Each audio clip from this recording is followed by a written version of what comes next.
जय श्री राम दोस्तों। सोचिए, अगर एक ऐसा देश जो हमेशा अपने दुश्मनों से घिरा रहा हो, अचानक पूरी दुनिया में सबसे शक्तिशाली बन जाए। जी हाँ, भारत ने कर दिखाया है वह, जिसे सुनकर दुनिया हैरान है।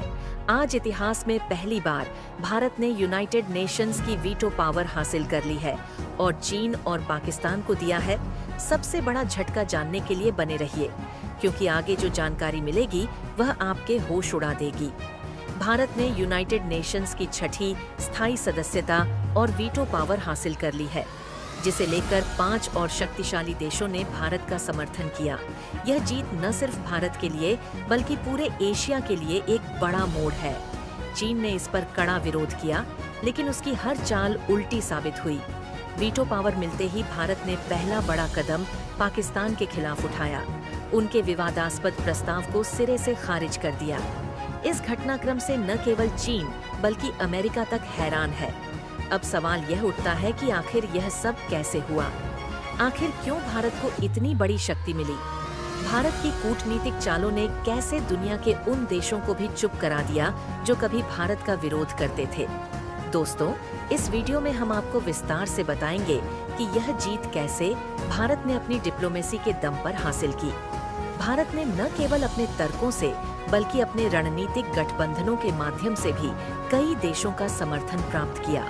एशिया, अफ्रीका और लैटिन अमेरिका के देशों ने एकजुट होकर भारत के पक्ष में आवाज उठाई।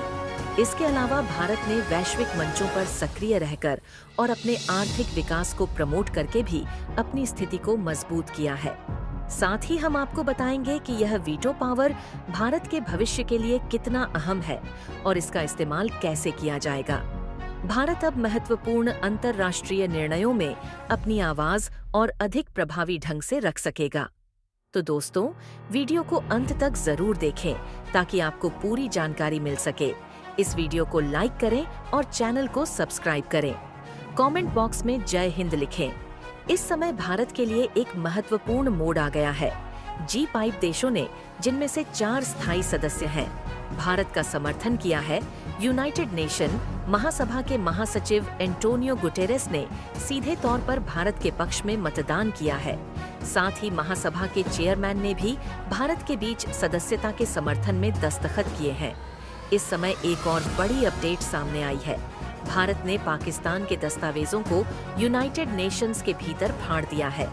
इस घटना ने अंतर्राष्ट्रीय समुदाय में हड़कंप मचा दिया है, क्योंकि यह कदम बहुत था जिससे देश डरते थे। भारत ने एक बार फिर अपनी शक्ति का प्रदर्शन किया है और इसे विश्व स्तर पर एक नई पहचान मिली है। इस प्रकार भारत अब अपने समर्थकों के साथ मिलकर एक नए युग की शुरुआत करने के लिए तैयार है। अब भारत ने वह कर दिखाया है जिसके लिए अमेरिका का समर्थन भी उसे मिला है। चीन की स्थिति इस घटनाक्रम के बाद बेहद कमजोर हो गई है। उसने यूनाइटेड नेशंस में अपने विरोध का नाटक किया, लेकिन अब किसी ने उसकी वीटो पावर को गंभीरता से नहीं लिया। भारत की बढ़ती ताकत ने उसे पीछे धकेल दिया है।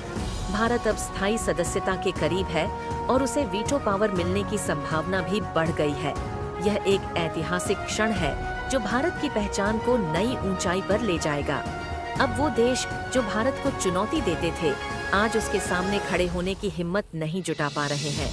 चीन अब मुंह छुपाकर इधर-उधर घूम रहा है, जिसने हमेशा भारत को यूनाइटेड नेशंस मंच से दूर रखने की कोशिश की।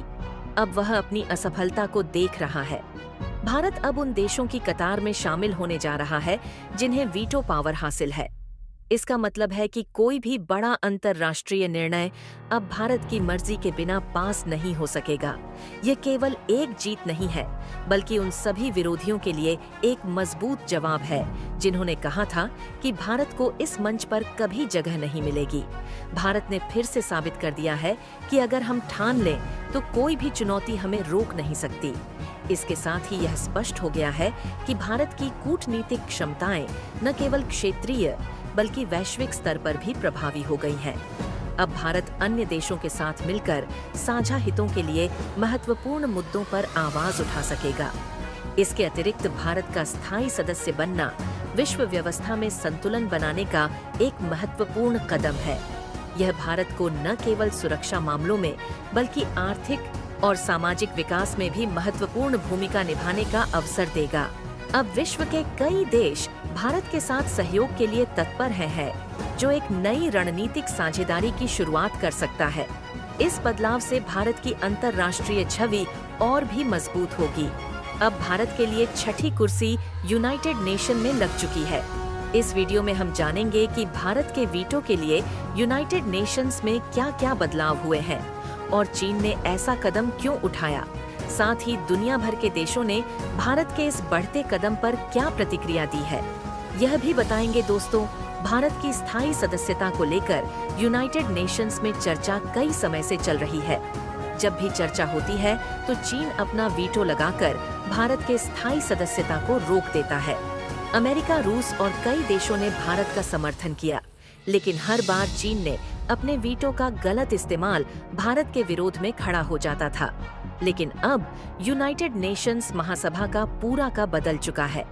भारत के लिए छठी कुर्सी लगाने के लिए कई बड़े बदलाव किए जा रहे हैं। देखा जाए तो भारत ने यूनाइटेड नेशन के हर देश को अपने चंगुल में ले लिया है। जो भारत चाह रहा है वही हो रहा है। इस समय भारत वह कर रहा है जो यूनाइटेड नेशन का स्थायी सदस्य होने के बावजूद चीन नहीं कर पा रहा था। यूनाइटेड नेशंस में भारत को लाने के लिए वीटो के नियम भी बदल दिए गए हैं। पहले कोई एक देश भी तो लगाकर प्रस्ताव को रोक देता था, लेकिन अब इस नियम में बदलाव किया गया है। इस बदलाव में महत्वपूर्ण भूमिका निभाई है यूनाइटेड नेशंस महासभा के अध्यक्ष फिल्म मन यंग और महासचिव एंटोनियो गुटेरेस की। अब भारत के लिए यह रास्ता खुल चुका है और यह एक ऐतिहासिक कदम है। यूनाइटेड नेशंस महासभा के अध्यक्ष फिल्म यंग का कहना है कि आने वाले 80 सत्र की उच्च स्तरीय चर्चा 24 से 30 सितंबर तक होगी, जिसमें दुनिया के कई देश भाग लेने वाले हैं। अब तक भारत को यूनाइटेड नेशंस के तौर पर बुलाया जाता था, लेकिन अब वक्त आ गया है जब भारत को स्थायी सदस्य के रूप में घोषित किया जा रहा है। उन्होंने यह भी बताया कि भारत के पास वीटो पावर भी होगी और उसका मूल्य बाकी सदस्यों की तुलना में काफी अधिक होगा। इसके पीछे का कारण यह है कि साउथ अफ्रीका और पूर्वी एशिया के 7 से ज्यादा देश भारत के समर्थन में खड़े हैं। साउथ अफ्रीका ने कहा कि भले ही वह स्थायी सदस्य नहीं बने, लेकिन अगर भारत स्थायी सदस्य बनता है तो वह साउथ अफ्रीका की बातों को रखने के लिए सबसे अहम दावेदार बनेगा।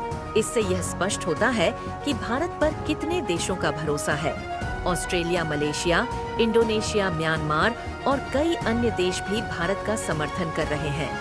यहाँ तक कि यूरोप और साउथ ईस्ट एशिया के कई देश जो चीन के करीब है ने भी भारत को अपना समर्थन दे दिया है। आपको क्या लगता है, क्या भारत को सिक्योरिटी काउंसिल में स्थायी सदस्यता जल्द मिलनी चाहिए? इससे भारत के लिए कौन-कौन सी संभावनाएं खुलेंगी?